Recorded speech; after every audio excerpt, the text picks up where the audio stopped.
빛주 사랑 예배에 오신 여러분들을 환영합니다. 저희 지금 이 순간에는 정말 바쁜 일주일을 살아왔잖아요. 하지만 지금은 오직 예배에 집중하게 해달라고 정말 나와 주님의 관계를 방해하는 그 어떤 것도 다 사라지게 해달라고 오직 예배에 집중하는 마음을 달라고 각자 묵상하는 시간을 가지겠습니다.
하나님 아버지 감사합니다. 정말 너무나도 연약한 죄인인 우리들을 사랑하시고 정말 주님의 크신 은혜로 우리를 이 자리에 불러주셨습니다. 정말 너무나도 바쁘고 너무나도 정신없는 일주일이었지만 지금 이 자리에 예배의 자리에 나왔으니 정말 다른 생각하지 않고 예배 자리에 집중하게 해주세요. 예배가 우선이 주님을 향한 예배가 될 수 있도록 도와주시고 정말 나의 낮음을 인정하고 주님의 높음을 선포할 수 있는 그런 예배가 될 수 있도록 도와주세요. 정말 우리의 왕 되신 하나님께서는 우리를 너무나도 사랑하십니다. 죄인이지만 정말 주님의 크신 은혜 정말 영원합니다. 너무나도 감사드리고 사랑합니다. 예수님의 이름으로 기도드렸습니다. 아멘.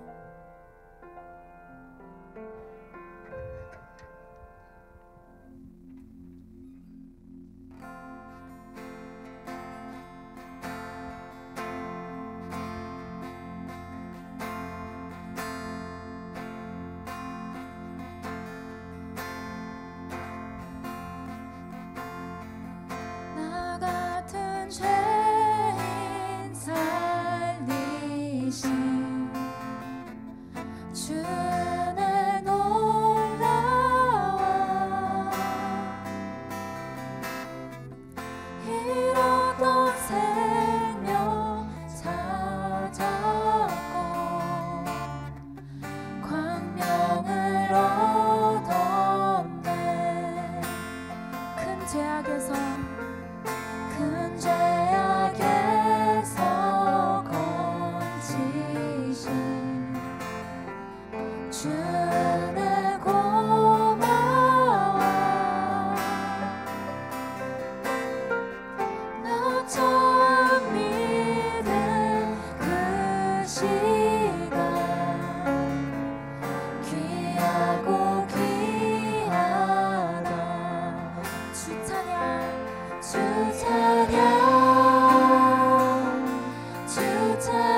자리에서 일어나서 다시 한번 찬양하겠습니다. 이제껏 내가 산 것도 이제껏 내가 산 것도 주님의 은혜야. 또 나를 장착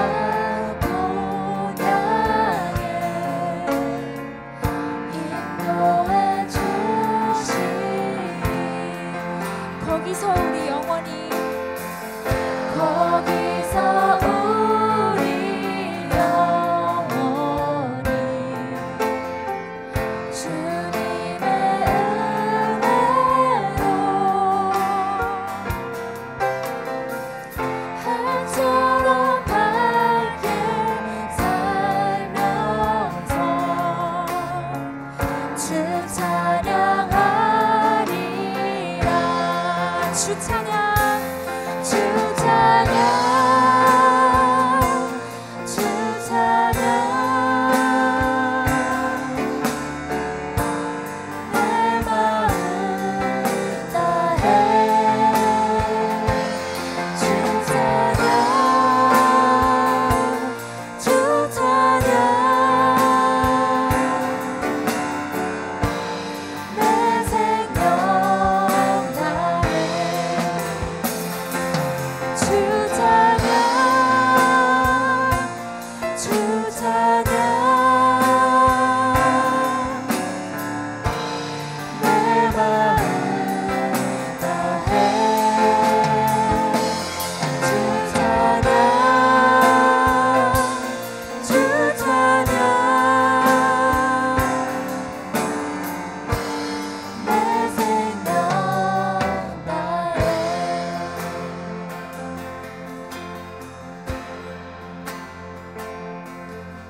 세상의 유혹 시험이 내게 몰려올 때에 나의 힘으론 그것들 모두 이길 수 없네.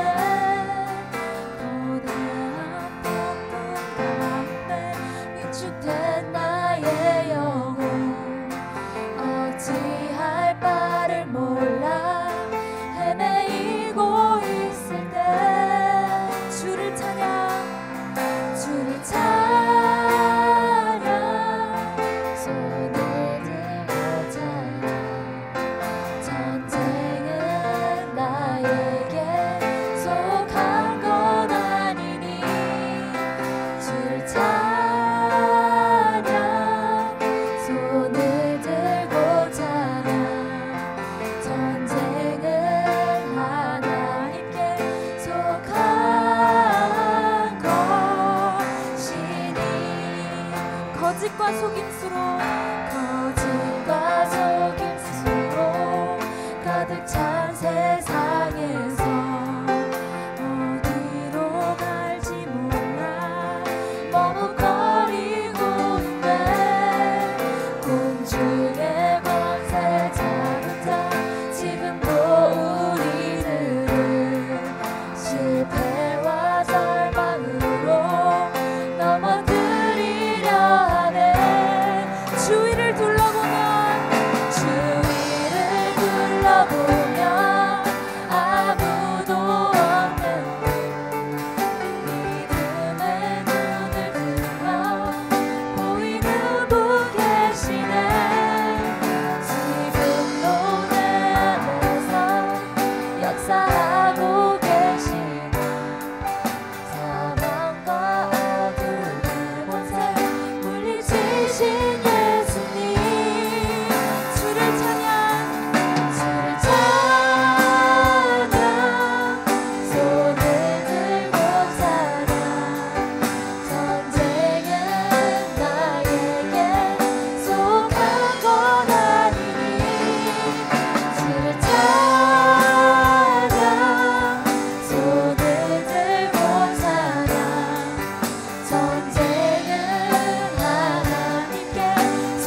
Pieces broken and scattered, in mercy gathered, landed and whole, empty-handed but not forsaken.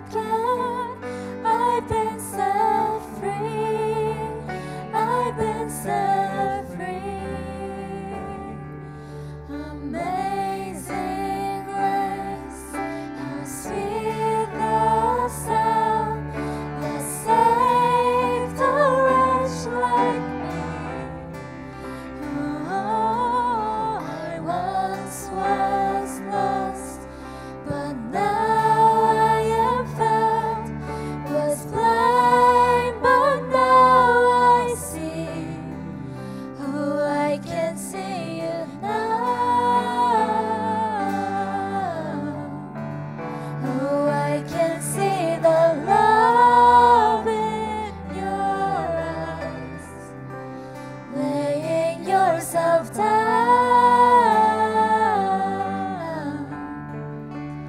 raising up the broken to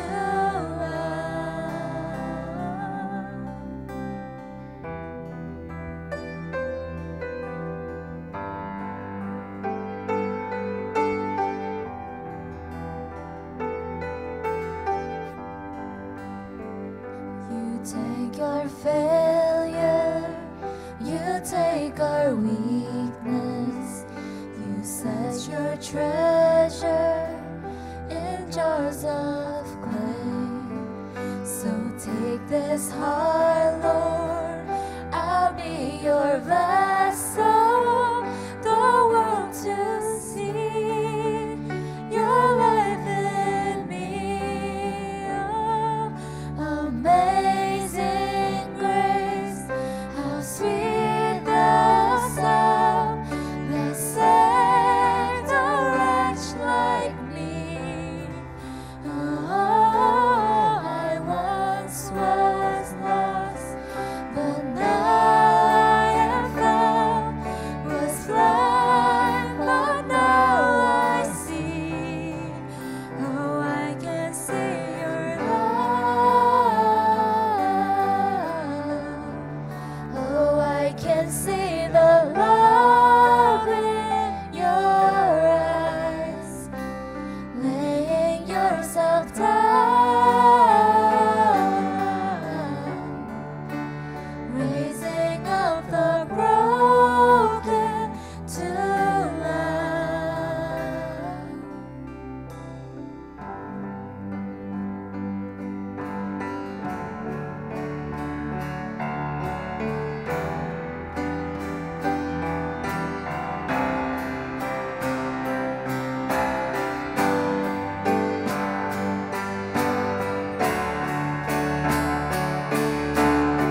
주님의 능력이 나의 삶을 다스리고 새롭게 하네. 자유하네. 죄와 사망으로부터 나의 삶은 변하구나. 충만하네. 은혜로다. 주의 은혜 한량 없네. 주의 은혜 은혜로다. 주의 은혜 변함없는 신실하신 주의 은혜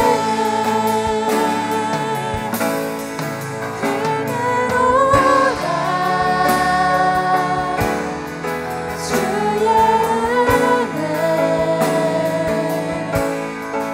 한량 없네. 주의 은혜 은혜로다. 주의 은혜 변함없는 신실하신 주의 은혜.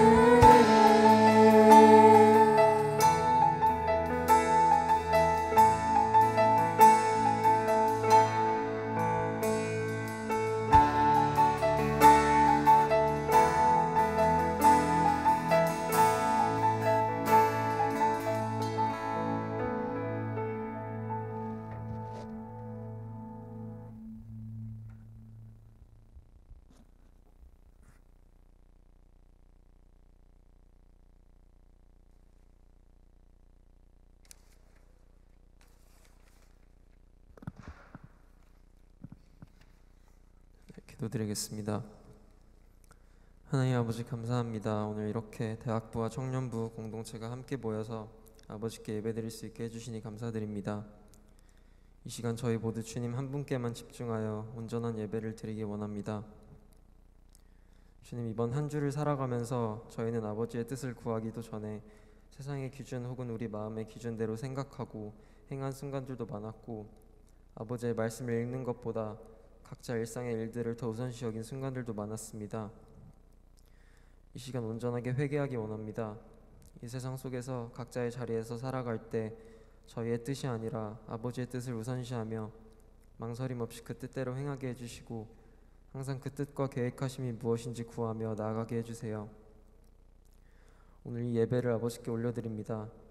주님께서 임재하여 주셔서 온전히 이 예배의 중심이 되어주시고 홀로 영광 받아주세요. 지금 이 자리에 있는 우리 모두가 각자의 고민이나 여러가지 생각들 다 내려놓고 이 시간 아버지 한 분만 바라보고 모든 영광을 아버지 한 분께만 올려드리기 원합니다. 이 예배를 주관하여 주시고 기뻐 받아주세요. 예배를 준비한 모든 손길들 축복해 주시고 무엇보다 우리 모두에게 예배를 갈급해야 하는 마음을 허락해 주세요. 아버지, 이 시간 빛주 대학부와 사랑 청년부 공동체를 위해 기도합니다. 저희들을 이곳 피츠버그에 보내주시고 더불어 하나님께서 세우신 이 공동체에 보내주시니 감사드립니다. 공동체의 모든 형제자매들이 주님께 예배드리는 이 공동체의 정체성을 잊지 않게 해주시고 주님께 드리는 예배가 세상 그 어떤 것보다도 가장 먼저여야 하는 그 정체성이 흔들리지 않도록 우리 공동체를 붙잡아 주세요. 나아가 우리가 교회 안에서뿐만 아니라 세상 속 각자의 자리에서도 빛과 소금이 되어서 주님께서 맡기신 그리스도인의 그 사명을 잘 감당하고 아버지의 뜻을 이루어드리며 무엇보다 삶 자체가 아버지께 드려지는 하나의 예배가 될 수 있게 해주세요. 오늘 말씀 전해주실 이강원 목사님을 올려드립니다.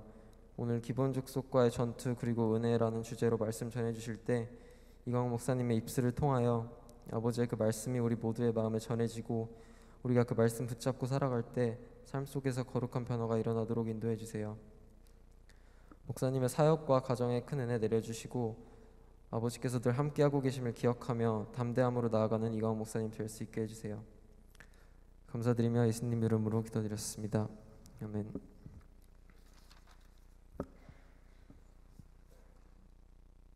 네, 오늘 하나님께서 주시는 말씀은 여호수아 10장 3절에서 8절 말씀입니다. 구약 성경 6번째인 여호수아 10장 3절에서 8절입니다.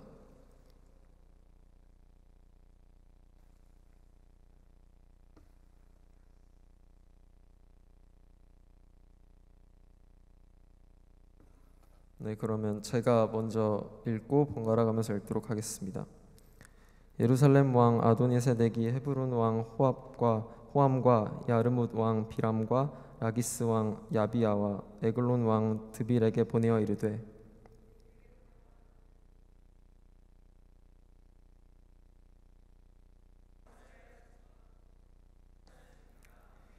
아모리 족속의 5 왕들 곧 예루살렘 왕과 헤브론 왕과 야르뭇 왕과 라기스 왕과 에글론 왕이 함께 모여 자기들의 모든 군대를 거느리고 올라와 기브온에 대진하고 싸우니라.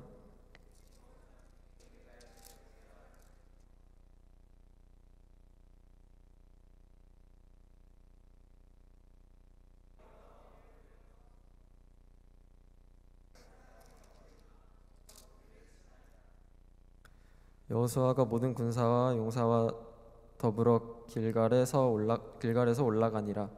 그때 여호와께서 여호수아에게 이르시되 그들을 두려워하지 말라. 내가 그들을 내 손에 넘겨주었으니 그들 중에서 한 사람도 너를 당할 자 없으니라 하신지라. 아멘.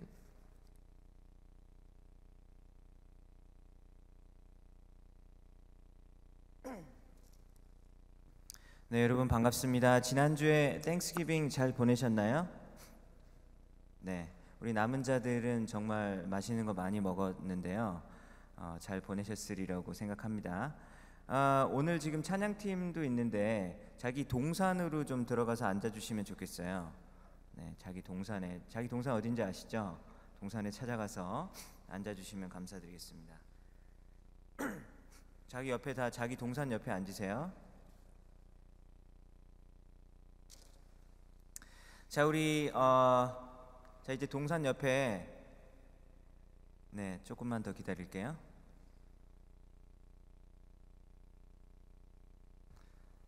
자, 자기 동산 옆에 앉으셨으니까 우리 옆에 사람 보면서 활짝 웃으면서 인사하겠습니다. 주님의 이름으로 환영합니다 라고 활짝 웃으면서 인사할게요.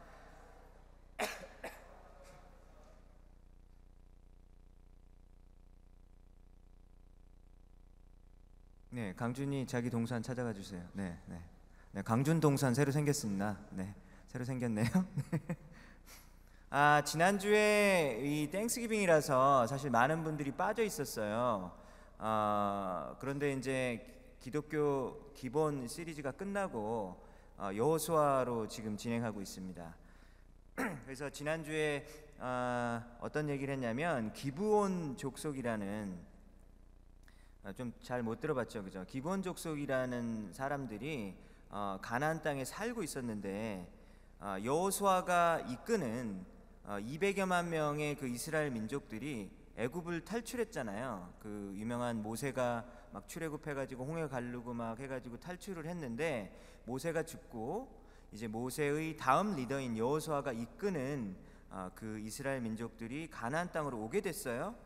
가나안 땅으로 오게 됐는데 여리고성 전투에서 먼저 승리를 하고 그리고 두 번째 전투인 아이성에서도 전투를 해서 승리를 하게 되었어요. 그래서 연이은 승리를 하다 보니까 이제 기브온 족속이라는 그곳에 살고 있었던 이 민족이 무서웠던 거예요. 그래서 이스라엘 민족이랑 좀 화해를 해봐야 되겠다. 우리가 그냥 전투해가지고 싸웠다가는 우리가 다 죽게 생겼다라고 판단을 했었던 거예요. 그래서 그들은 꾀를 하나 내게 됩니다. 꾀를 냈어요. 그래서 어떤 꾀를 냈냐면 기브온 족속이 이 여호수아가 이끄는 이스라엘 민족에게 이렇게 얘기하는 거예요. 우리는 먼 곳에서 사는 사람들입니다. 이곳 근처에 사는 사람들이 아니에요 라고 거짓말을 한 거예요. 원래 그 근처에 살거든요. 그런데 먼 곳에서 왔다라고 이야기를 한 겁니다. 왜 그랬냐면 성경에 보면 여호수아 그 전에 신명기라는 성경이 있어요. 근데 신명기 20장에 보면 가까운 곳에 사는 사람들 말고 가나안 땅에 들어갔을 때 그 가까운 곳에 사는 사람들 말고 멀리 있는 사람들이 평화 조약을 맺고 싶으면 하면 평화 조약을 맺어서 싸우지 말아라라는 그 내용이 있거든요. 그래서 그 내용을 어떻게 들었나 봐요. 기본 족속들이 들었겠죠. 왜냐하면 그 당시에 이제 여리고성 전투와 아이성 전투에서 승리를 했기 때문에 이스라엘 민족의 이름이 점점점 유명해지고 이스라엘 민족의 신이 도대체 뭐래? 여호와 하나님이라는 분이 점점점 유명해졌었기 때문에 그 내용을 어디에서 분명히 들었음에 틀림이 없습니다. 그래서 거짓말로 우리는 먼 곳에서 온 사람입니다 라고 이야기를 합니다. 그래서 자신들이 긴 여행을 떠나서 온 사람이다라는 것을 보여줘야 되잖아요. 증명해줘야 되잖아요. 그래서 우리 옷 보라고 옷이 다 떨어지지 않았냐고 막 구멍이 나고 헤어졌다. 신발을 보라고 우리 신발도 다 헤어졌다 이렇게 이야기를 합니다. 음식을 보라고 우리 음식을 오랫동안 여행을 하고 왔더니만 곰팡이가 쓸었다라고 이렇게 보여주게 되는 겁니다. 그러니까 이스라엘 민족들도 여행을 많이 한 민족이잖아요. 40년간 광야에서 헤맸고 그리고 나서 약속의 땅에 들어왔기 때문에 여행을 안 한 사람들이 아니란 말이에요. 그래서 딱 보니까 진짜 오래돼 보여요. 그리고 진짜 긴 여행을 한 사람인 것처럼 보였습니다. 그래서 여기서 실수를 하나 했어요. 하나님께 기도를 하고 또 결정을 해야 되는데 굉장히 중대한 결정이었거든요. 기도를 하지 않고, 이 표현이 나와있죠. 기도를 하지 않고 그냥 그래 먼 곳에서 왔나 보다 하면서 평화조약을 맺었다라고 이야기를 했던 그 내용이 지난주 내용이었었어요. 근데 이제 연관이 되어 있는데 오늘 설교는 자 그러면 이런 일에 있어서 지금 이런 일들이 벌어졌는데 이 일에 있어서 누가 잘못을 한 것일까요? 기본 족속들이 작정을 하고 속이려고 다가왔으니까 기본 족속이 잘못했던 거 맞습니까? 사기치려고 온 거잖아요. 그러니까 그 사람들이 잘못한 거 맞죠. 그런데 여호수아와 그리고 이스라엘 민족도 분명히 잘못을 했다라고 여호수아 9장 14절에 이야기가 되어져 있습니다. 제가 방금 했던 이야기죠. 기본 족속이 양식을 이제 준 거예요. 먹을 거를 막 주는 거예요. 왜냐하면 우리 좀 살려주세요. 우리랑 평화조약을 맺읍시다 하면서 먹을 것을 이렇게 선물로 바칩니다. 그 양식을 받고 어떻게 할지를 하나님께 묻지 않았다라고 9장 14절에 보면 기록이 되어 있는 거예요. 그러니까 왜 묻지 않았는가? 아까 말했듯이 복장 딱 보니까 그렇게 하면서 자기의 경험을 비추어 봤을 때 그렇게 하면서 그냥 이렇게 넘어갔던 것입니다. 근데 이제 기본 족속이 함께 살게 되면서 이게 큰 일이라 그랬잖아요. 이게 작은 일이 아니거든요. 이제 이스라엘 백성들이 200여만 명이 있고 가나안 땅에서 원래 살고 있었던 기본 족속이 이제 한 가족이 되는 거예요. 같이 살게 되는 거예요. 이제 어울려서 살아야 돼요. 근데 살게 되면서 그냥 이렇게 하고 넘어가게 될 줄 알았던 거예요. 그런데 그렇지 않습니다. 생각지도 못했었던 일들이 일어나게 되는 거예요. 꼭 나쁜 건 아니에요. 왜냐하면 이스라엘 민족들은 기본 족속들이 뭐라고 얘기하냐면 우리가 종이 되겠다고 얘기해요. 종이 되겠다고, 슬레이브가 되겠다고 얘기해요. 그래서 기본 족속들은 나무를 패는 일, 그 당시는 이제 밤에 춥고 그러니까 땔감으로 나무를 해야 됐었잖아요. 지금처럼 보일러가 없으니까. 저는 어렸을 때도 나무를 했었어요. 무슨 말인지 모르겠죠. 제가 어렸을 때 시골에 살았었거든. 시골에 태어났기 때문에 보일러가 없었고 산에 있는 나무를 해가지고 와서 아궁이에다가 불을 떼는 식으로 하고 살았다고요. 네, 그러고 살았습니다. 그래서 우리 엄마는 낫을 들고 저는 도끼를 들고 초등학교 때부터 이렇게 산에 가서 막 나무를 하고 그랬어요. 제가 조선시대 사람처럼 보이는 것처럼 이렇게 눈이 동그래져가지고 쳐다보던데 나무를 하는 일이 되게 중요하거든요. 그래서 겨울이 되기 전에 가을에 나무를 한참 쌓아놔야 돼요. 그래야지 한 겨울을 지낼 수 있거든요. 그래서 저는 그냥 재미삼아서 막 이렇게 막 나무도 베고 막 하다가 새알도 발견하면 막 새알도 막 깨트리고 막 이러면서 놀았어요. 나무를 캐는 일이 굉장히 어렵다는 일을 하는 거예요. 굉장히 어렵거든요. 그런데 그 일을 기본 족속에게 맡긴 거예요. 그리고 그 당시에 수돗물이 없었겠죠. 수돗물이 없었다 보니까 물을 길러야 된다라는 거죠. 그래서 지금도 아직도 수돗물이 안 들어오는 나라들이 있잖아요. 그런 나라에서는 물을 멀리서 길러 갖고 옵니다. 굉장히 힘든 일이거든요. 머리에다 이고 오는 거 봤어요? 목뼈가 부러질 것 같잖아요. 무거워서. 되게 힘든 일이에요. 근데 그 일을 기브온 족속에게 시켰던 거예요. 그러니까 같이 합쳐지니까 이스라엘 민족의 입장에서는 굉장히 좋은 일이라는 것이죠. 그렇죠? 굉장히 좋은 일이 벌어진 거예요. 그런데 생각지도 못한 일이 벌어지게 됩니다. 이제 전쟁이 일어나게 생긴 거예요. 왜냐하면 기브온 백성들은 이제 가나안 땅에서 원래 살고 있었는데 이제 이스라엘 편으로 됐단 말이에요. 나머지 그 가나안 땅에 살고 있던 나머지 5 왕들이 이제 화도 나고 저 기브온 족속이 배신을 했구나 그러면서 두렵기도 했어요. 왜냐하면 이 기브온 족속은 아까 말했던 아이성보다 더 큰 성이었기 때문에 굉장히 좀 강한 족속이었는데 쟤네들이 이스라엘이랑 손을 먹으면 한편이 되면 얼마나 힘이 세질까 하면서 두려워지기 시작했다라고 성경은 말하고 있습니다. 그러면서 우리가 먼저 공격을 해서 치자라고 이야기한 거예요. 그래서 기브온 족속은 자기네가 이스라엘 민족이랑 같이 있으면 되게 안전할 것이라고 생각하고 사기치고 거짓말하고 했는데 이제는 그 나머지 주위에 있던 5 왕들이 전부 다 연합을 해서 기브온을 치자라고 이렇게 나오는 거예요. 그랬더니만 이제 기브온이 이제 황당하겠죠. 이제 저희가 안전을 이제 보장받을 줄 알았는데 이제 더 위험한 상황으로 내몰리게 되었던 것입니다. 여기서 한번 생각해 볼 점이 있어요. 이스라엘 민족이 기브온 족속을 받아들이는 일은 방금 생각을 해보면 기브온 족속의 어떤 거짓말과 그리고 이스라엘 민족이 하나님께 진지하게 물어보지 않고 그 중대한 결정을 내렸던 그 2 가지 죄악이 결합이 되어서 일어난 일이기 때문에 사실 하나님께서는 이 2 민족이 이렇게 결합하는 일들이 그렇게 기쁘신 일은 아니었었던 거예요. 하나님이 원래 그렇게 하지 말라고 그러셨거든요. 가나안 족속이랑 너희가 자꾸 섞여서 살면 하나님 버리게 될 거라고 이야기를 하셨거든요. 저도 불교 여자친구를 사귀어봤어요. 대학교 때. 불교가 점점 좋아지면서 이렇게 가더라고요. 왜냐면 그 친구는 불교 독실한 친구였는데 일요일마다 절을 가는 친구예요. 교회만 다니는 사람만 일요일날 교회 가는 줄 알았는데 절에가 열심히 가는 사람은 그렇게 가더라고요. 제가 여자친구가 되니까 불교 친구가 불교가 점점 좋게 보이는 거예요. 그렇게 되더라고요. 하나님이 그걸 아셨던 거예요. 그래서 가나안 땅에서 섞여 살면 안 된다라고 말을 했는데 지금 섞여 살게 되는 일이 벌어지게 됩니다. 그래서 이 2 가지 죄악이 결합을 합니다. 죄를 지으면 어떤 결과가 일어나나요? 여러분들도 죄를 지어 보셨잖아요. 이번 주에도 죄 좀 지어 보셨죠. 아마 오늘도 좀 지어 보셨나요? 이제 하나님을 믿는 사람들은 죄를 짓고 나면 하나님께 나아가서 주님 잘못했습니다. 용서해 주세요라고 말을 하잖아요. 그래서 용서를 구하면 하나님이 용서해 주시나요? 안 해 주시나요? 만약에 진실하게 용서를 구하면 하나님께서 정말 용서해 주세요. 그것이 그 어떤 죄악일지라도 정말로 용서를 해 주십니다. 어떨 때는 내가 지은 죄가 너무 커서 내 스스로가 용서가 안 될 때도 있죠. 그런데 하나님은 그 죄마저 용서를 해주세요.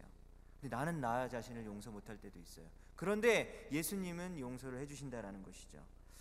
근데 그러니까 죄를 용서를 구하고 그 다음에 용서를 받고 그래서 이제 모든 일이 잘 해결이 되고 그러면 참 좋은데 이 죄를 짓고 나면 그렇지 않은 경우가 많아요. 그냥 이렇게 정상적인 생활로 돌아오지 않는 경우도 꽤 많다라는 겁니다. 어떤 실수는 그 죄를 짓고 난 다음에 계속 따라다니는 일도 있어요. 그리고 자기가 생각지도 못한 부분에서 아주 악한 영향을 미치는 일들도 있다라는 거 여러분들도 살면서 느껴보았을 것입니다. 기브온 족속이 이스라엘 민족을 위해서 평생 동안 물도 길어주고 나무도 해주기 때문에 이스라엘 민족의 입장에서는 노예를 공짜로 얻었다라고 생각하면서 이득을 볼 것 같지만 그 이득과는 비교도 안 되는 이제는 엄청나게 큰 전쟁을 치르게 된 거예요. 그러니까 이제 이스라엘 민족에게도 큰 일이죠. 5 왕이 결합을 해서 이제 전쟁을 일으키려고 하니까 이스라엘 민족 입장에서도 굉장히 난처한 상황이 되었고 그리고 큰 위협에 처하게 된 것입니다.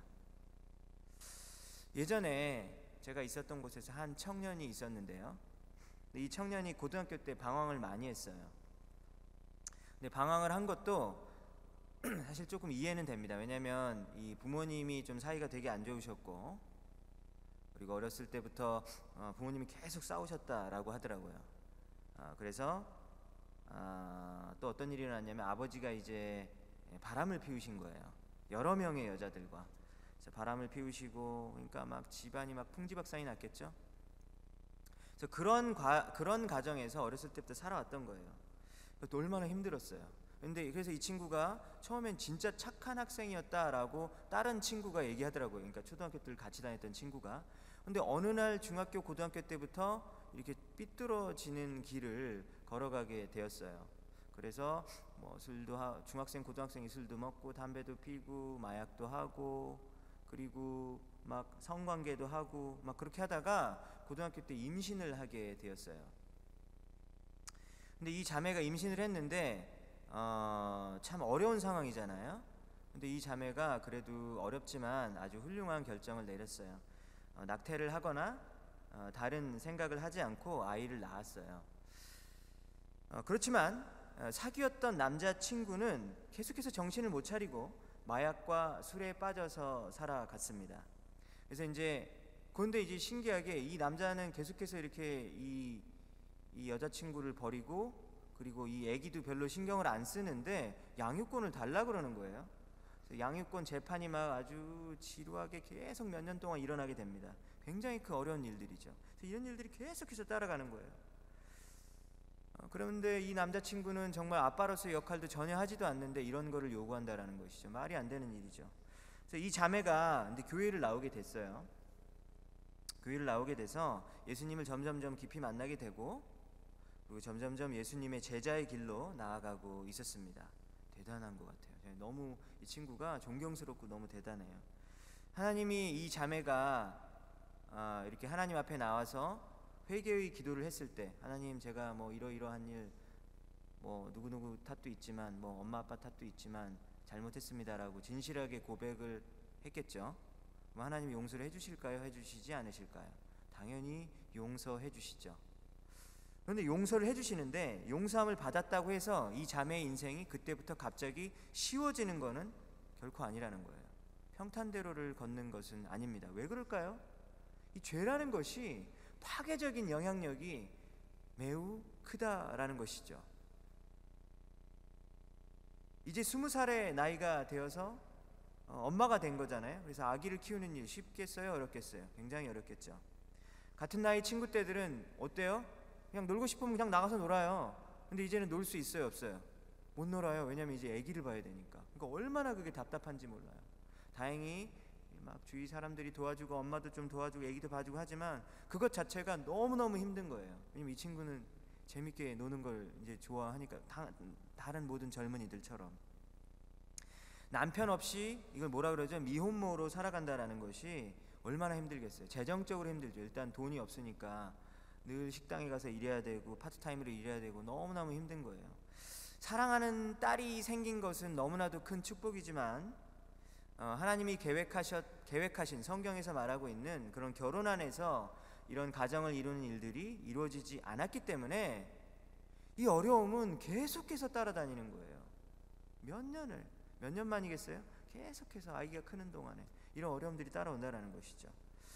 한참 이렇게 죄악의 삶을 살고 있을 때 이런 힘든 인생의 결과가 계속해서 따라오는 것을 다 계산하고 생각하고 추측하고 하나요? 안 하나요? 안 하죠. 우리 죄 지을 때 이 죄를 지으면 어떤 일이 일어나고 하나님께서 얼마나 화가 나시고 내가 혹시 심판을 받을 수도 있고 이러이러한 나쁜 결과가 일어날 수도 있지 않을까, 이런 거 다 계산하면서 죄 짓나요? 아니잖아요. 계산 다 안 하거든요. 그냥 할 때가 많고 순간적으로 이렇게 지을 때가 많거든요. 근데 죄는 이런 악한 영향력을, 힘든 그런 고생과 어려움들을 계속해서 준다라는 것입니다. 이스라엘 백성이 기드온 백성과 별 생각 없이 계약을 맺었을 때 주변 모든 국가들이 들고 일어나 가지고 전쟁을 일으킬 거라고는 상상도 못했었다라는 것입니다. 죄를 지은 후에는 반드시 그에 따르는 나쁜 결과들이 따라온다라는 거, 그것을 기억해야 돼요. 죄를 짓고 나면 반드시 그 죄에 대한 나쁜 결과들이 따라온다라는 거예요. 제가 지금 이 한 말에 대해서 동의하지 않는 사람도 있을 것입니다. 아닌데요, 저는 완전 범죄 저질러가지고 지금 잘 살고 있는데요, 이런 사람도 있을지 모르겠어요. 근데 정말 여러분들이 하나님을 믿는 사람이라면 죄를 짓고 나서 설령 겉으로 드러나는 어떤 피해를 보지 않았을지 몰라도 그 죄 때문에 마음에서 일어나는 변화, 영적인 변화, 이런 걸 생각해 볼 때 분명히 나쁜 결과가 죄를 짓고 나서는 반드시 따라오게 됩니다. 그 슬픔과 비극과 그 어려움은 말로 닿을 수가 없어요. 아무도 모를 것 같지만 하나님은 그 죄에 대해서 잘 알고 있습니다. 하나님께서 그에 대해서 언젠가는 물으실 것이라는 것이죠. 그것이 바로 그런 생각을 하고 사는 사람들이 하나님과 동행하는 사람일 것입니다.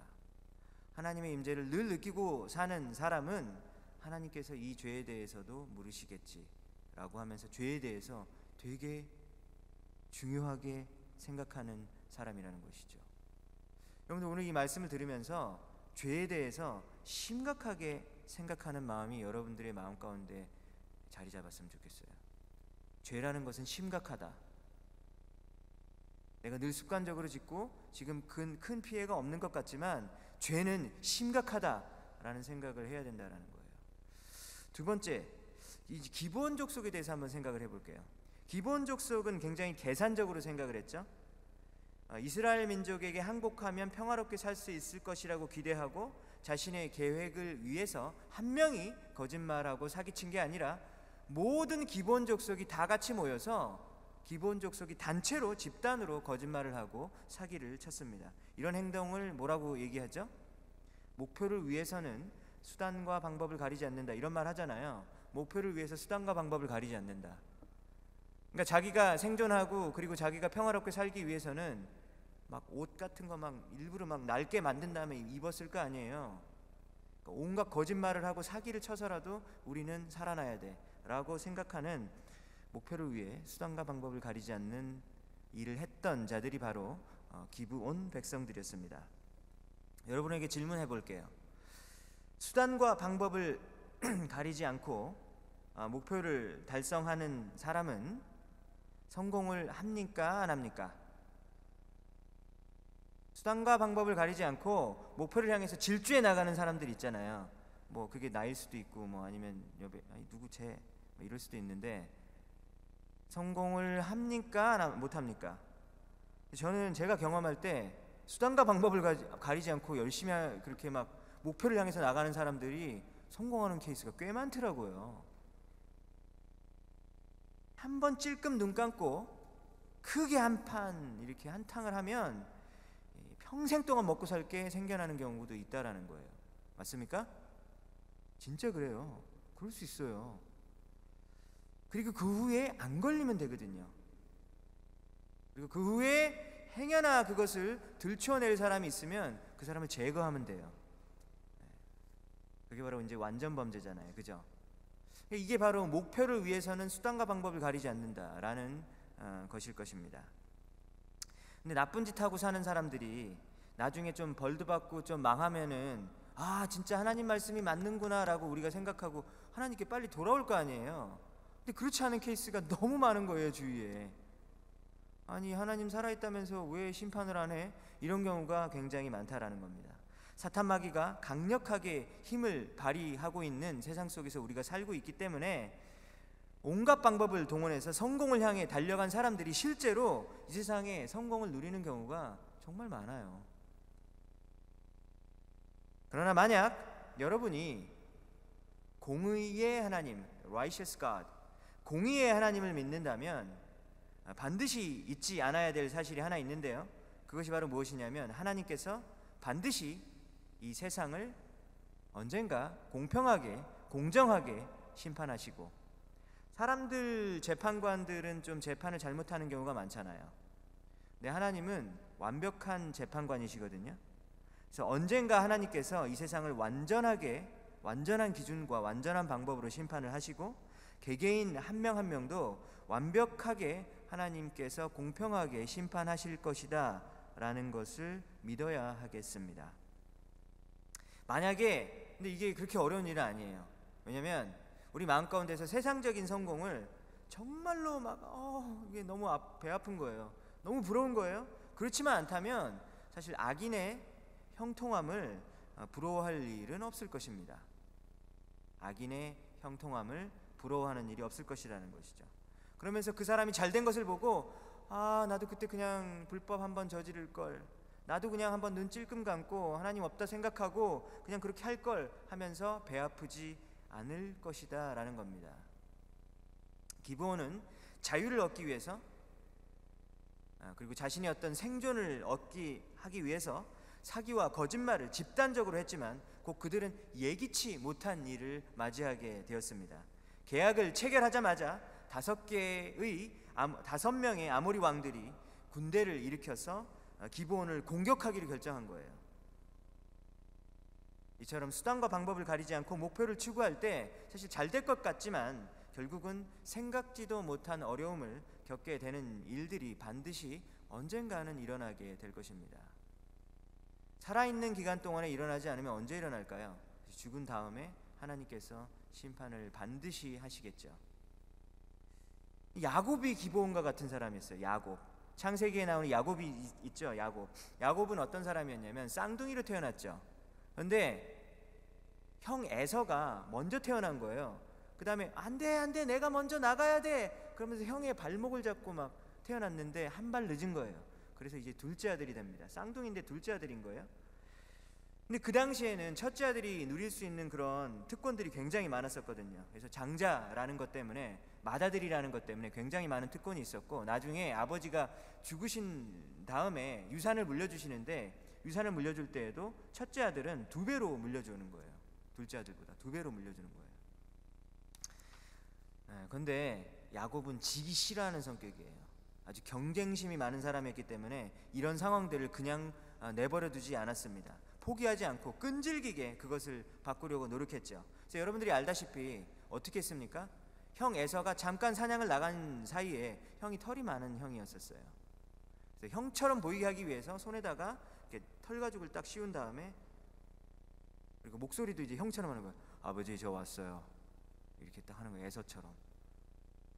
음성 변조도 하고 털가죽도 이렇게 딱 해가지고 형 목소리 흉내낸 다음에 엄마랑 친했거든요. 그래서 엄마, 형이 잡아온 그 사냥감 고기 좀 해주세요. 그러니까 엄마가 고기국을 맛있게 끓여가지고, 근데 아버지가 지금 눈이 안 보였거든요. 이삭이 잘 눈이 안 보여가지고 딱 가가지고 아버지 저 에서예요 라고 하면서 딱 와가지고 너 에서 아닌 것 같은데, 왠지 아닌 것 같은데, 아버지 여기 팔 만져보세요. 그러니까 딱 팔 만져보니까 털이 많고 에서 맞네. 그럼 하면서 아버지 그럼 빨리 좀 축복 좀 해주시죠. 딱 음식 먹고 아버지 기분 좋아서 그때 막 딱 축복을 해줍니다. 완전 사기 쳐가지고 이제 장자권을 받아내는 일이 창세기에 있었다라는 것이죠. 그렇게 이제 속여가지고 장자권을 이렇게 받아냈는데 야곱이 잘 먹고 잘 살았습니까? 그렇지 못했어요. 야곱의 인생은 정말로 꼬였어요. 자기가 속임수와 사기를 쳐가지고 큰 복을 누리려고 했는데 야곱의 인생은 잘 풀리기는커녕 인생 내내 큰 고통을 당하게 되었습니다. 자기보다 사기를 더 잘 치는 사람을 만났죠. 누구요? 외삼촌 라반을 만났습니다. 라반을 만나서 14년 동안 월급을 받지도 못하고 강제 노동에 시달리게 되었죠. 왜냐면 라반은 자기보다 머리가 더 좋아요. 그래서 어떤 일까지 당했냐면, 둘째 딸 레이첼이었거든요. 둘째 딸 레이첼, 그 다음에 첫째 딸이 레아하고 둘째 딸이 레이첼이었는데 레이첼이 마음에 들었었어요. 레이첼이랑 결혼하고 싶어가지고 외삼촌 라반한테 저 따님 둘째 딸이 마음에 들어요. 그래가지고 딱 결혼식을 시켜줬어요. 그 다음날 딱 아침에 일어나 보니까 누가 있어요? 레이첼이었고 레아가 옆에 누워 있는 거예요. 그래서 으악 하고 깜짝 놀랐어요. 그리고 나서 7년도 더 일하고 14년 동안 일을 하게 됩니다. 외삼촌 라반에게 호되게 사기를 당하게 되었던 것이죠. 외삼촌 라반에게만 당한 게 아니에요. 나중에 애를 낳았어요. 야곱이 아들을 많이 낳았죠. 12명의 아들을 낳았는데 그 중에서 11명의 아들이 합작을 해가지고 속이입니다. 그래가지고 광야에 가가지고 요셉을 이제 쳐 죽이죠. 죽이려고 했었죠. 그리고 난 다음에 죽인 동물의 어떤 피가 묻은 옷을 아버지에게 갖고 가서, 야곱에게 갖고 가서, 아버지가 사랑하는 아들 요셉이 죽었습니다라고 거짓말을 친 거예요. 아버지의 마음이 무너졌겠죠. 근데 요셉은 살아있어요, 안 살아있어요? 살아있죠. 나중에 언제 만나게 됩니까? 요셉이 애굽의 총리가 되었을 때, 그때 한참 나중에 만나게 된 거예요. 그때 만나면 뭐해? 이미 오랜 시간 동안 요셉이 동물에 의해서 찢겨 죽였다라고 믿고 그 아버지는 슬픔과 절망 가운데 살고 있었던 거예요. 나중에 만나면 뭐해? 그 인생을 그렇게 불행하게 보냈는데 뭡니까? 야곱은 그렇게 사기를 쳤는데 자녀들에게도 사기를 당하는 일을 겪게 되었다라는 것이죠. 목표를 이루기 위해서 그 어떤 수단과 방법을 가릴 것인가 가리지 말 것인가, 이 부분에 대해서 이 기본 족속의 모습을 보면서 우리가 생각해야 된다는 것이죠. 왜냐하면 여러분들에게도 그런 일들이 분명히 지금 일어나고 있을 것이고, 그리고 앞으로 시간이 점점 크고 시간이 점점 지나고 그리고 나중에 점점점 사회에서 영향력이 있는 자리에 올라가게 될 때 그러한 유혹들은 점점 더 커질 것이기 때문입니다. 박정희 대통령을 아시나요? 네, 정치 얘기를 하려는 건 아닙니다. 지금 신앙 얘기를 하는 거예요. 박정희 대통령에 대해서 두 가지 평가가 있어요. 그래서 어떤 사람들은 박정희 대통령을 굉장히 좋아하죠. 그리고 어떤 사람은 굉장히 싫어합니다. 저는 어렸을 때 새마을운동 노래를 듣고 자랐어요. 제가 이렇게 자꾸 얘기하니까 되게 오래된 사람 같은데 약간 오래됐죠. 새벽정이 울렸네, 그거를 들으면서 새벽에 일어났어요. 여러분 지금 무슨 말하는지 모르겠죠? 그래서 새마을운동이라는 걸 했었어요. 역사책에서 배웠잖아요, 그렇죠? 박정희 대통령이 새마을운동을 하고 여러 가지 사업을 해가지고 우리나라가 사실 그 전에 절대적인 가난 가운데 있었는데 그 가난을 그 대통령이 있는 기간에 벗어나게 되어서 하루 세 끼는 먹을 수 있는 그 정도의 수준으로 국민들이 살게 되었다라고 하면서 박정희 대통령이 굉장히 위대한 사람이다라고 생각하는 사람들이 있습니다. 근데 전혀 그렇게 생각하지 않고 또 반대편의 사람들이 있어요. 근데 그런 경제 성장과 가난 탈출이라는 아주 중요한 목표를 이루는 것이 좋지만 그것을 이루기 위해서 어떤 일이 일어났냐면요, 박정희 대통령 시대 때 정부에 반대하는 소리를 내는 사람들이 있으면 쥐도 새도 모르게 잡혀가서 죽었어요. 저는 그래서 아직도 기억이 나요. 제가 어렸을 때 예를 들어서 막 무슨 대통령 마음에 안 들어 막 이렇게 그냥 초등학교가 그냥 학생이 헛소리 할 수 있잖아요. 그럼 어머니가 깜짝 놀라면서 어디서 그런 소리 하지 말라고, 너 그러다가 잡혀가 죽는다, 이런 얘기를 들으면서 자랐어요.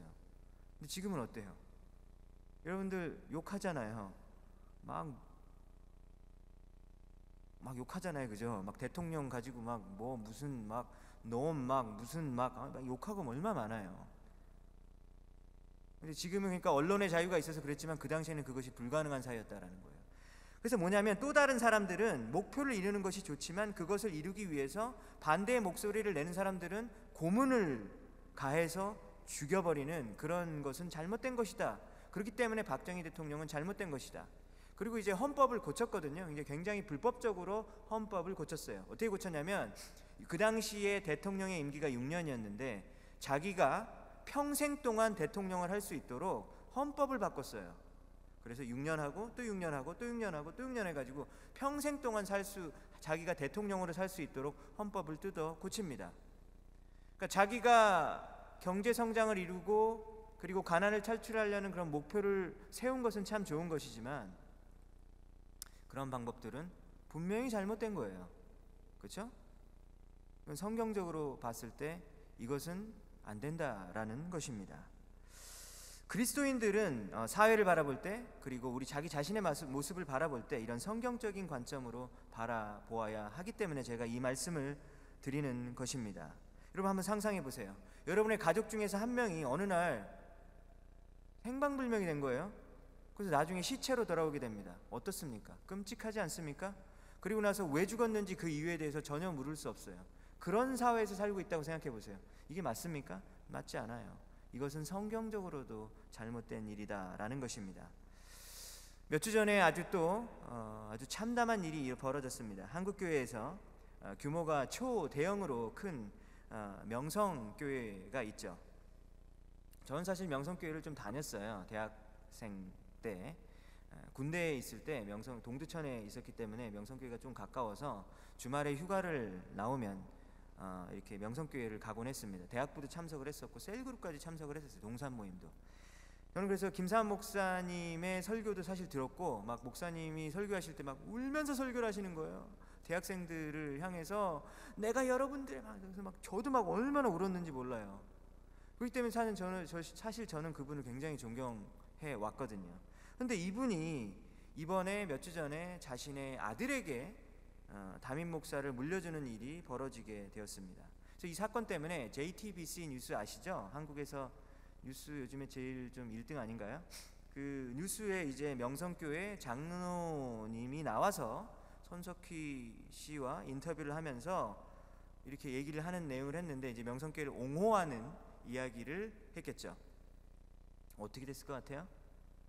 기독교와 교회가 완전히 세상의 비웃음거리가 되어버리고 말았습니다. 초대형 교회인 명성교회의 안정을 위해서는 반드시 아들이 와서 이 수만 명이 되는 규모 그리고 수천억 원대의 재정을 운영을 해야 한다. 그래야지 우리 교회가 분열이 안 되고 안정이 될 수 있다라는 이유 때문에 자기 아들이 담임 목사를 하는 십자가를 져야 한다라는 해괴망측한 논리를 대는 거예요. 아들에게 담임 목사 자리를 물려준 대형교회 목사가 이 사람 한 명뿐이 아닙니다. 사실 굉장히 좀 많거든요. 근데 그 중에서 서울의 한 원로 목사는 이런 말을 한 거예요. 삼성도 세습을 하는데 왜 교회는 세습을 하면 안 되냐라고 말을 한 게 또 언론에 나온 거예요. 그런데 교회가 삼성입니까? 여러분, 교회가 회사입니까? 아니잖아요. 교회는 그리스도의 몸이잖아요. 그렇죠? 삼성도 세습을 하는데 왜 우리는 안 돼? 이런 말을 하는 거는 이건 뭐 말이야, 뭐야? 말도 안 되는 얘기잖아요. 이런 천박한 말을 해서 온 세상의 비웃음거리가 되었습니다. 자신의 목표를 이루기 위해서 이렇게 부당한 방법으로 그 일을 이루는 것은 정말 잘못된 거예요. 이게 왜 부당한 방법인지 알아요? 왜냐하면 명성교회가 속해 있었던 교단이 대한예수교 장로회거든요. 대한예수교 장로회 헌법에 의하면 아들에게 물려주는 것은 안 된다, 이렇게 써 있어요, 그 헌법에. 그러니까 이게 헌법상 안 되는 거잖아요. 그래서 그거를 무마하기 위해서 어떤 일을 벌였냐면, 명성교회에서 파송 선교사가 되게 많잖아요. 그렇게 큰 교회는 막 몇백 명씩 되거든요. 굉장히 많은 선교사를 비행기 값을 다 들여가지고 오게 한 다음에 그 사람들 보고 투표를 하게 만든 거예요. 노회에서, 이 지역 노회에서 투표를 하게 해서 투표수를 높인 다음에 그 안을 통과시킵니다. 이게 얼마나 더럽고 지저분한 방법인가요?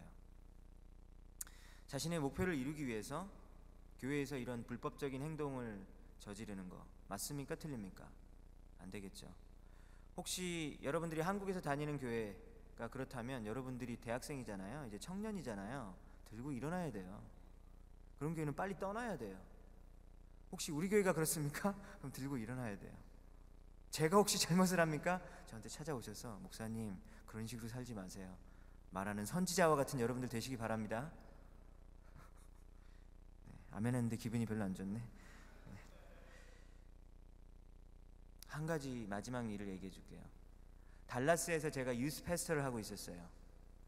저희는 이제 여름마다 지금은 리치몬드를 가잖아요.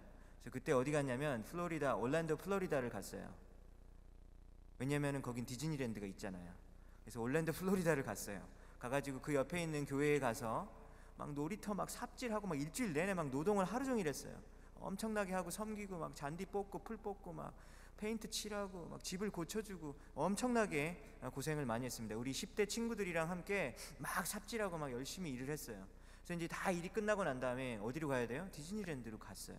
마지막 날 디즈니랜드로 가서 막 이렇게 했는데 너무 애기 같은 거 막 이런 거 막 롤러코스터 막 재미가 없었어요. 유니버설도 갈 걸 괜히 일로 왔다 라고 후회를 하고 있는 찰나에 백설공주랑 이렇게 사진을 찍는 그 부분이 있어서 저는 그 부분이 너무 마음에 들더라고요. 그래서 저는 그 하루 동안 그 화가 났던 디즈니랜드 모든 걸 용서해 줄 수 있었어요. 왜냐하면 백설공주랑 사진을 찍었거든요. 근데 그때 어떤 일이 있었냐면 이 디즈니랜드로 들어가는데 자유이용권을 끊잖아요. 하루 자유이용권을, 데일리 패스를, 프리 패스를 끊어야 되는데, 제가 이제 유스 페스토그 총 책임자고 이제 팀 재정과 이런 모든 걸 관리해야 되니까 돈을 아끼고 싶은 거예요. 그래서 왜냐하면 그런 곳에 들어갈 때 아껴서 살 수 있는 방법이 있거든요. 그래서 검색을 해봤어요. 그러니까 어디에 뜨냐면 크레이글리스트 있잖아요. 올랜도 크레이글리스트에 싼 표가 나오는 거예요. 그래서 이게 뭐예요? 저는 그 재정을 아껴야 되고, 저는 크레이글리스트 거래를 굉장히 많이 하는 사람이기 때문에 연락을 했습니다. 사람이, 그래서 우리 디즈니랜드 정문 앞에서 만나기로 했어요. 그래서 만났어요. 딱 만나는데 분위기가 이상한 거예요. 너무 무섭게 생긴 거예요, 이 사람이. 그래가지고 옆에 있던 다른 분한테 선생님 만나요. 나 못 만나겠어. 너무 무서운 거예요. 생긴 게 무서운 거예요. 그래서 용기를 내서 딱 가서 만났어요. 그래서 막 해가지고, 그러니까 예를 들면 만약에 $100면 $50에 파는 거예요. 그래서 2장을 샀어요.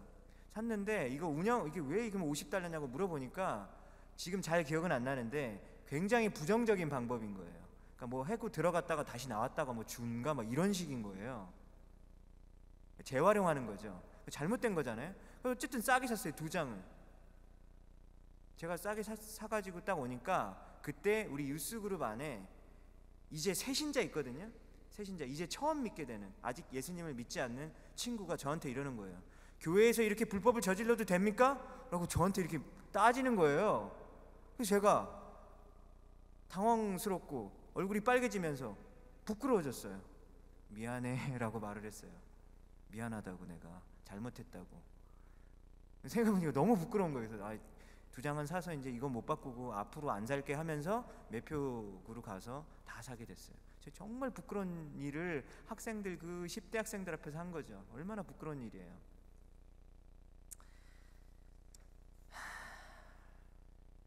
그리스도인들은 하나님이 죄를 싫어한다라는 사실을 믿는 자들이잖아요. 그죠? 하나님은 죄를 싫어하신다라는 사실을 믿는 자들이죠.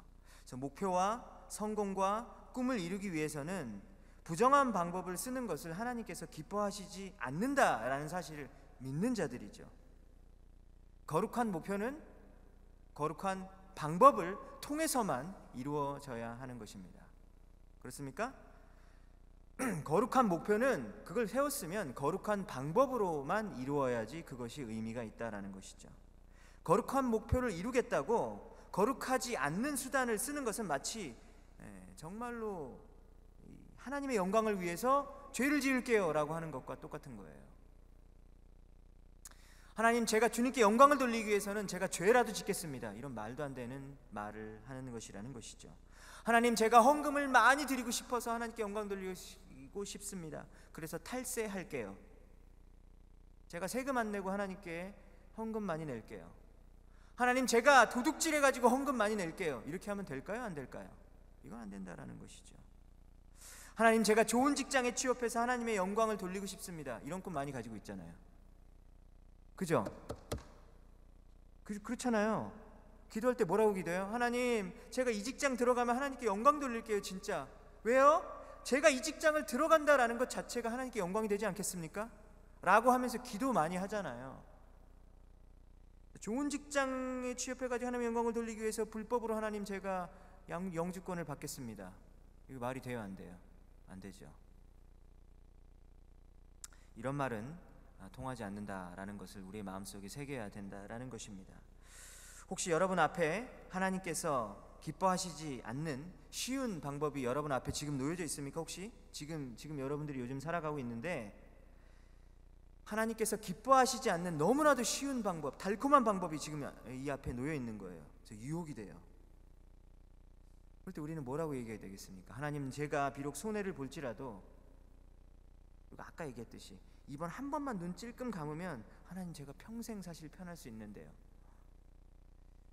어쩌면 평생 손해를 볼지라도 하나님, 제가 노라고 거절할 수 있는 용기를 주셨으면 좋겠습니다 라는 그런 고통스러운 기도를 하나님께 올려드릴 수 있어야 되는 거죠. 결코 쉽지 않은 일이라는 것이죠. 기본 족속의 거짓말, 이 이스라엘 민족의 이 경솔함의 이 죄악을 생각해 볼 때 사실 하나님께서는 화가 났어야 되죠. 그죠? 그래서 아모리 족속 5왕이 이제 힘을 모아가지고 기브온 족속을 막 공격하려고 하잖아요. 뭐 이때 어떻게 해야 되겠어요? 하나님 뭐 어떻게 해야 되겠어요? 지게 만들어야 되잖아요. 그죠? 충분히 죄를 졌으니까 지게 만들게 해도 사실 할 말이 없습니다. 근데 우리 하나님은 어떤 분이신지 알아요? 하나님은 이 기브온 족속과 이스라엘 민족들이 이길 수 있게 사실 도와주세요. 14절에 보면, 오늘 10장 14절에 보면 이런 말이 나와요. 여호와께서 너희를 위해 싸우셨기 때문이다 라고 나오는 거예요. 니네가 잘한 게 아니라 여호와께서 너희를 위해서 싸우셨다라는 겁니다. 우리가 뭐길래? 라는 생각이 들 수밖에 없죠. 여러분들 하나님 앞에 서실 때 여러분들 어떠세요? 되게 당당하십니까? 아니면은 여러분들이 지은 죄악을 하나님 앞에 먼저 고백하고 나오십니까? 사실 우리는 당당한 자들이 아니잖아요. 오늘 나온 이스라엘 민족과 기브온 족속처럼 우리는 당당한 자들이 아니잖아요. 근데 하나님께서 우리를 위해서 싸우신다라는 거예요. 우리가 도대체 뭐길래? 이건 당연히 우리가 받을 만한 그런 대우가 아니라라는 거예요. 그래서 오늘 설교 뭐예요? 착하게 살자예요? 착하게 살자? 나쁜 짓 하지 말고 착하게 살자 이 얘기입니까? 뭐 그런 얘기도 있죠. 근데 오늘 설교에서 가장 핵심적인 건 무엇인지 알아요? 죄에 대해서 심각하게 생각해야 되는 거예요.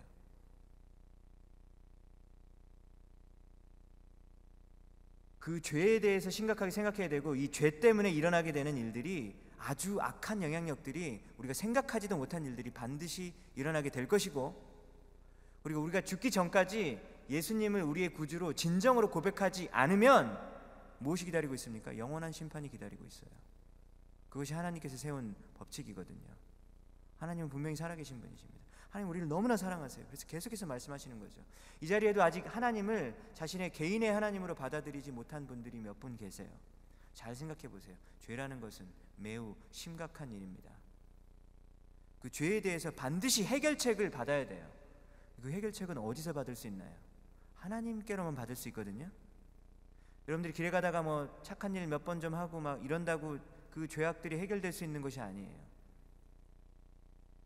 하나님의 아들이신 예수 그리스도를 진정으로 자신의 구주로 믿을 때에만 그 죄의 문제가 해결이 될 수 있다는 겁니다. 여러분, 예수님을 믿고 있는 사람도 이 자리에 있어요. 이 자리에 예수님을 믿고 있는 사람들이 얼마나 많아요? 많죠. 근데 우리가 한번 잘 생각해 보세요. 지난주에 우리가 한 주간 멀리 생각하지 말고 지난주에 나를 구원해 주신 예수님의 십자가의 사랑에 대해서 감사해 본 적이 있습니까? 그걸 한번 생각해 보세요.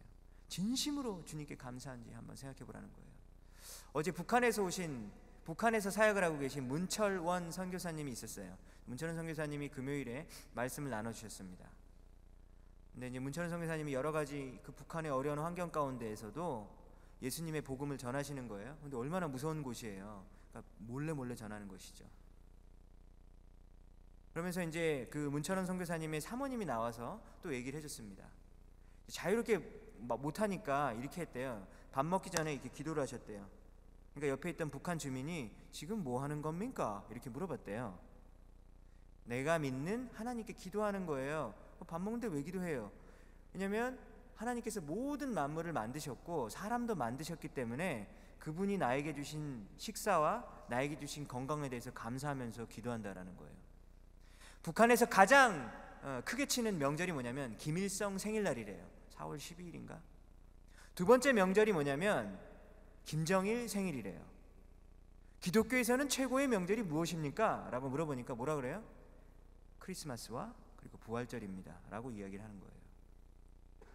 크리스마스가 지나고 나서 부활절이 다가왔다고 합니다. 그래서 사모님이 어느 날 이렇게 차를 타고 가면서 이렇게 탐을 딱 닫으면서 이렇게 얘기했대요. 오늘은 그날이 부활절인데 오늘은 우리 기독교에 있어서 굉장히 크게 기념하는 절기입니다. 그랬더니만 작년에 그 얘기를 잠깐 나눴던 그 북한 분이 부활절 맞지요? 이렇게 얘기를 했다라는 거예요. 크리스마스가 얼마 지났으니까 이게 부활절일 맞겠네요. 뭐 예수님이 3일 만에 부활하셨다면서요? 라고 했다라는 거예요. 딱 한 번 얘기를 했는데 몇 개월이 지난 다음에도 그 일을 기억하고 있다라는 것에 감격해 하시면서 사모님이 막 이렇게 눈물의 감동에 젖어 있으신 거예요. 제가 근데 그 모습을 보면서 지금 우리 피츠버그에 정말 예수님을 믿어야 되는 사람들이 정말 너무 많거든요.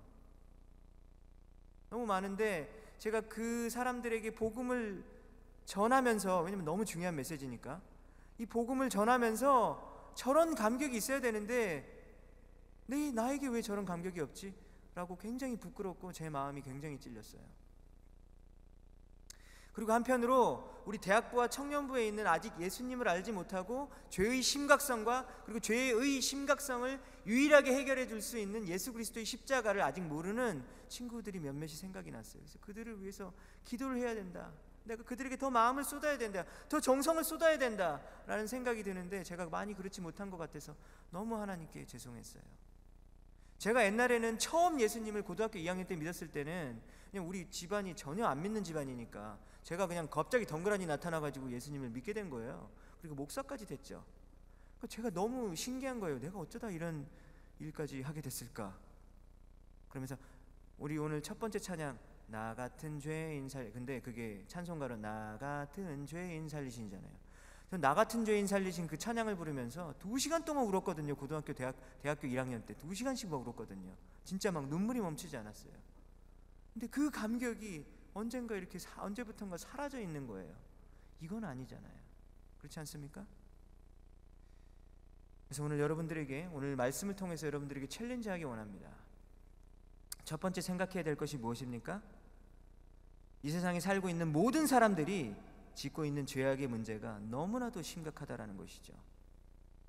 그리고 그 죄악의 문제는 그 다른 어떤 방법으로도 해결할 수 있는 방법이 전혀 없어요. 오직 무엇으로만 해결할 수 있습니까?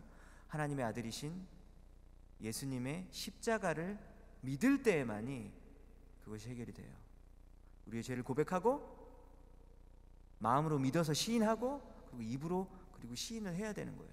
그럴 때 구원이 임한다고 말했습니다. 여러분들 이미 예수님을 믿으십니까? 여러분들 안에 구원을 향한 감사의 마음, 여러분들 동산원들 하나님이 묶어주셨잖아요. 진짜 사랑하세요 서로? 진짜 사랑합니까? 아니면 삼겹살 먹을 때만 삼겹살 친구? 진짜 사랑해야 되는데 우리 그 친구 어떻게 사랑해요? 사랑할 수가 없잖아요. 왜? 자꾸 미운 짓 하니까 사랑할 수가 없거든요. 좀 지나고 나면. 우리가 어떻게 사랑할 수 있어요? 예수님의 십자가의 사랑의 띠로 묶여질 때는 그들을 사랑할 수 있어요. 그 사랑이 나에게 있는가 없는가, 여러분들 오늘 한번 자신에게 물어보았으면 좋겠습니다. 이 시간에 다 같이 일어나서 찬양하겠습니다.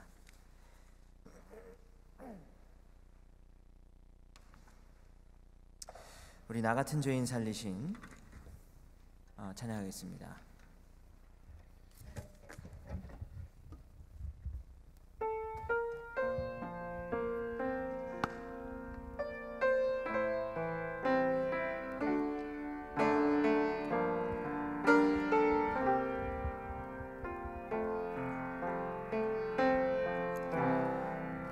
나 같은 죄인 살리신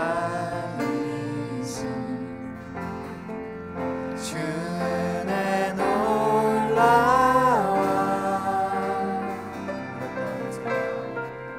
잃었던 생명 찾았고 광명을 얻었네. 큰 죄악에서 건지신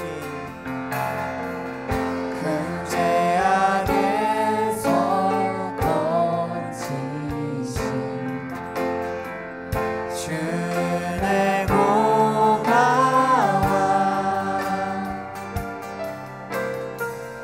나 처음 믿은 그 시간 귀하고 귀하다. 주 찬양, 주 찬양.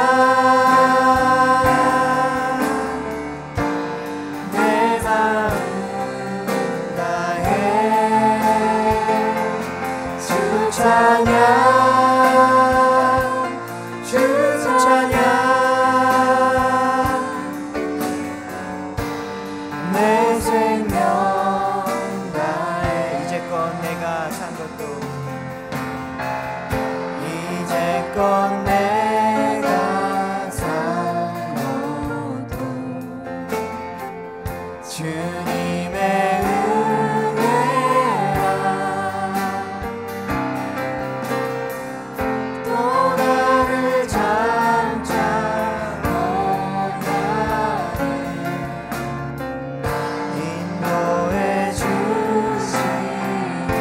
거기서 우리 영원히 거기서 우리 영원히 주님의 은혜로 해처럼 맑게 살면서 주 찬양하리라. 주 찬양 주 찬양 주 찬양 내 마음 다해 예수님 주 찬양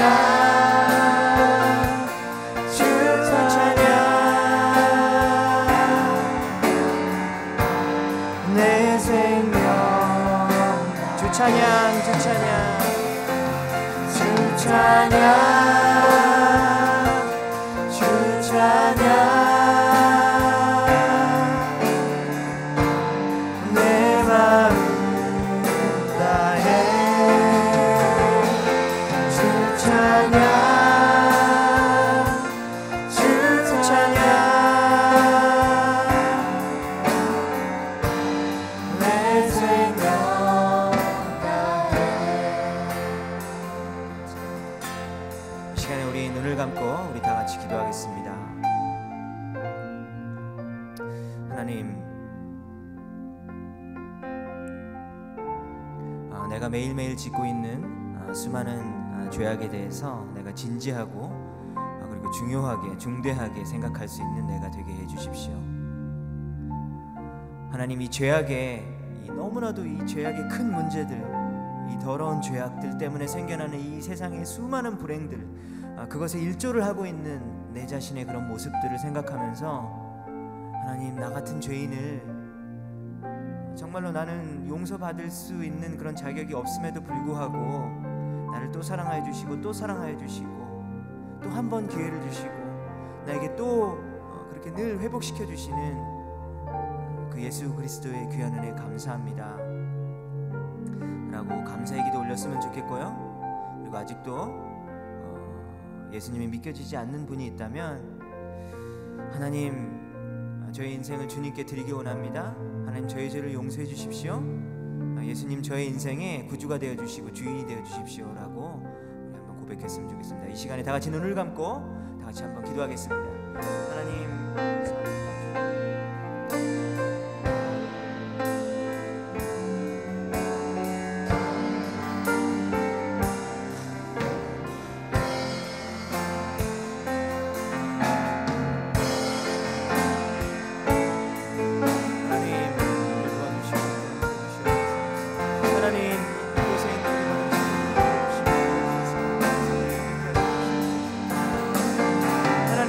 어째요 나를 위해서 귀하신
시간에 우리 기도할 때 이번에는 우리 옆에 있는 우리 동산 친구들을 위해서 한번 기도했으면 좋겠습니다. 우리 한 학기 동안 하나님께서 주님 안에서 가족으로 불러주셨는데요. 우리 동산에 있는 우리 옆에 있는 친구들을 위해서 같이 어깨에 손을 얹고 그리고 손을 잡고 그리고 서로를 위해서 기도해 줬으면 좋겠습니다. 우리 옆에 있는 사람 한번 찾아서 서로를 위해서 우리 한번 기도해 줬으면 좋겠습니다. 우리 다 같이 우리 한번 기도하겠습니다.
하나님 감사합니다. 우리의 기도를 금양로에 담아서 주님의 때에 주님의 방법으로 응답하실 줄을 믿습니다. 이제는 우리 구주 예수 그리스도의 은혜와 하나님 아버지의 무한하신 사랑하심과 성령님의 감화 감동 교통하심이 오늘 말씀을 듣고 결단하고 죄에 대해서 중요하게 생각하고 막중하게 생각하고 우리 죄의 문제를 유일하게 해결해 주실 수 있는 예수 그리스도를 구주로 영접하고 주인으로 영접하기를 다짐하기를 소원하는 우리 모든 형제자매들의 머리 위에 이제로부터 영원까지 함께 하실지어다. 아멘.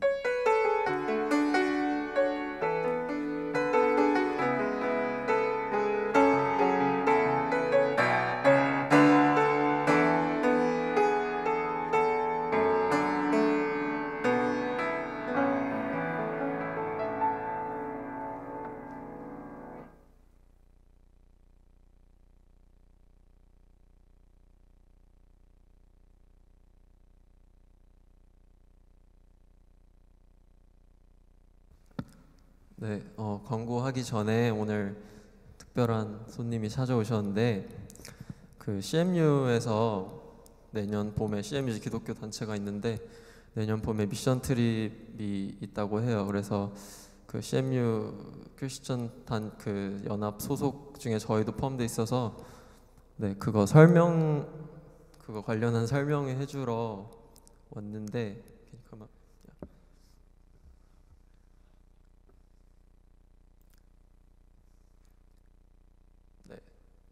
설명을 해주시겠습니다. Thank you. I don't need that. Thank you for the introduction. My name is David White. Here at Carnegie Mellon University, and I'm here to tell you about an opportunity to serve during the spring break. So this is an opportunity for all Carnegie Mellon students, undergraduates and graduate students. I'm a part of the Interfellowship Association, which is an umbrella organization comprised of members of many different Christian fellowships at Carnegie Mellon. And we are partnering with an organization in Philadelphia called Inner City Missions to go on a missions trip this spring break, which is March 10th through March 17th of 2018. I am one of the leaders of the trip and is led by a fifth-year senior named Natalie. And this is an open invitation to all of you to come on this missions trip. I'll talk for a couple minutes about what exactly the missions trip is like. Once again, it would be like the Saturday starting the weekend. The spring break starts to the next Friday. We would travel to the Kensington neighborhood of Philadelphia, Pennsylvania. It's a 5-hour drive. And it is one of the poorest, most crime-ridden areas of Philadelphia. And Philadelphia itself is a very crime-ridden city itself. We would spend 6 days there. The typical day would be going and eating breakfast, having devotionals, serving around this local church that we'll be staying at. We'll be putting on children's ministry, like a vacation Bible school, each of the days for the children in the neighborhood, from age 3 to 9. And we'll be going out at nights and doing street outreach to the homeless and the drug addicted in the streets of Philadelphia. And we'll also have times of fellowship with one another. It was a very good opportunity. What brings to my heart is like Romans 10 I was reading, and Paul, the apostle, says that it makes the logical argument of how can people hear and accept Christ if they've never heard of them, and how can people hear if people aren't sent and go. So this is really an opportunity not only for you to serve the underprivileged people of Philadelphia and to sacrifice what would be your rest time and what would be your money and your energy, and to invest this in the people who do not know and do not have a relationship with Jesus Christ. And it's not only that, but it will be an opportunity for you to grow deeper in your own personal faith, for you to challenge yourself, to walk outside of your comfort zone, and to grow and have a growth opportunity as a Christian. The cost of the trip is $350 United States dollars, but most of that, so last year I went on the trip and I paid $0 of my own money. Most of it is fundraised, or the point is not to spend any of your own money. I entrusted Junhee with information about applications, interest forms, and more information. So he is a person to contact if you're more interested.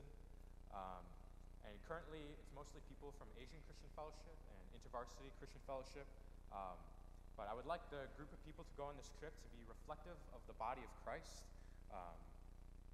That is not just people from one area, but people from the many fellowships together. So I personally went last year, and I grew very much, and now I'm leading the trip this year. So once again, if you'd like more information on this opportunity, I've trusted information with your fearless leader, and thanks for letting me speak.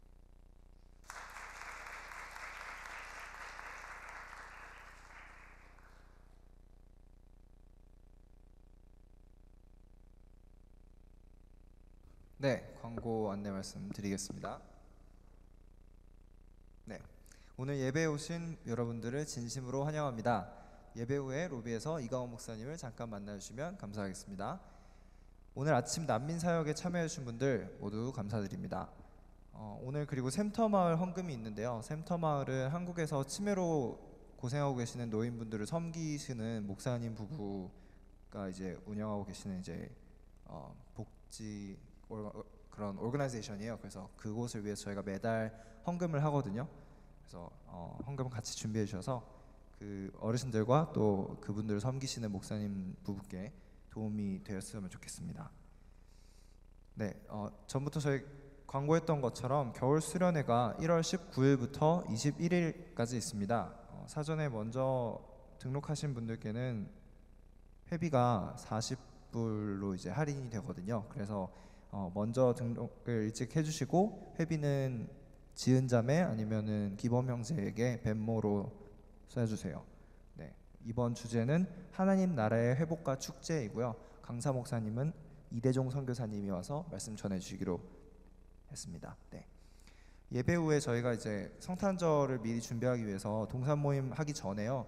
로비와 그리고 본당에 있는 곳에 성탄절 위한 트리 장식을 할 예정이에요. 그래서 다 같이 모여주셔서 네, 깔끔하게 딱 후딱 끝내고 모임 가주셨으면 좋겠습니다. 네, 12월 정기 기도회가 이번 다가오는 수요일 12월 6일 수요일 저녁 7시에 2층 유스 예배실에서 있습니다. 7시 30분이라고 합니다. 네, 7시 30분에 2층 유스 예배실에서 있습니다. 그게 어디죠? 저희 가라지에 있는 네, 저희 그 매주 일요일 일부 예배가 있는 한옥권 KM 일부 예배가 있는 장소입니다. 많이 참가해 주시기 바랍니다. 다른 없죠? 네, 그럼 모두 일어나셔서 공동체 고백 함께 하시겠습니다. 네? 그러네요. 아이고 죄송합니다. 아이고 네, 다시 앉아주세요. 광고해놓고서 까먹고 있었네요. 네, 그래서 샘터마을 헌금 지금부터 하겠습니다.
기도하겠습니다. 하나님 감사합니다. 이 시간에 하나님께 예물을 드렸습니다.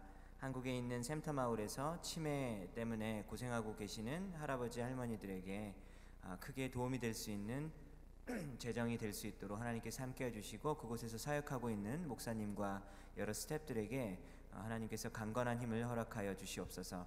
하나님, 우리 대학부 청년부에 재정 때문에 고생하고 또 마음고생하고 또 힘들어하고 있는 여러 친구들이 있습니다. 하나님, 그들에게 도와주셔서 하나님께서 풍성함을 보여주시고 우리 주님께서 우리의 참된 공급자가 되신다라는 사실을 믿음으로 선포하며 나아갈 수 있도록 그들에게 축복하여 주시옵소서. 감사드리며 예수님의 이름으로 기도했습니다.